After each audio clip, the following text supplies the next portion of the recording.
Hello everyone, it's day 50 of my 60 pounds in 90 days weight loss challenge. I will put my weigh-in at the end of this video, and today we're going to Knott's Berry Farm.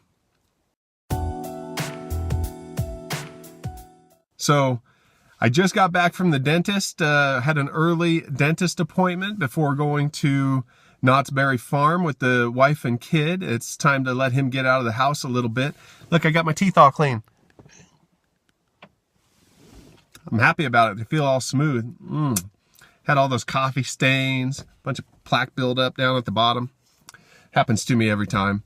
Unfortunately, I got to go back next Monday because they said I crunched down on something back here.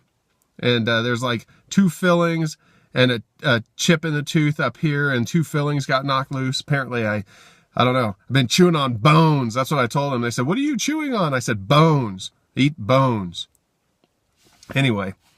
Yeah, we're going to go to Knott's Berry Farm. I'm happy, to take the kid to the theme parks now because at least I can ride some of the rides with him. I fit on some of the rides, so that makes me really happy. That was one of my major goals, one of my major motivations.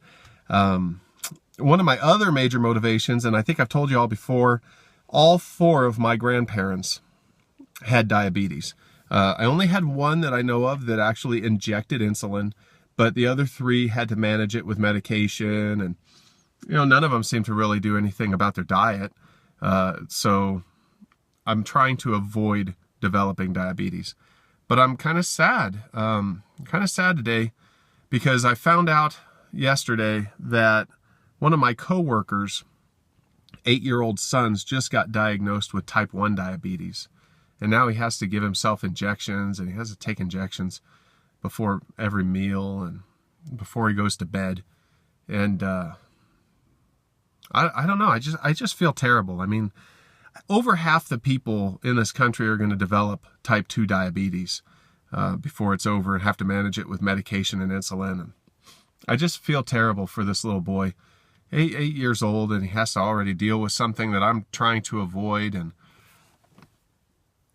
it's just sad that he has to deal with it. And I think that, if he had anything that he could do to avoid it or not to have to deal with it, I'm sure he would do it. And so that should give us some motivation. If you already have type 2 diabetes, or if you just think that the way you're eating and the way you're living is going to lead to it, which is pretty common, because like I said, I think over half the people in the country are going to get diabetes. That should just give us some motivation, that we can avoid having to deal with this. And it's really not fair to people that are stuck with it, without choice, without anything they can do about it, for other people to kind of misuse their opportunity to be healthy. I think about that sometimes, when you see like a motivational speaker, like somebody that doesn't have either of their legs, but they go out in their wheelchair and win races, or they wear prosthetics and they win races, and they're doing everything they can to have a normal life. And then here we are, sitting on the couch watching TV or something, when all these people want is what we already have. It just kind of makes you feel like you're not taking advantage of everything that God that God has given you. So here we have an opportunity to correct our eating habits, to be healthy, to live longer. And I just really think that we should all do it to honor those people that don't necessarily have the opportunity but wish they did.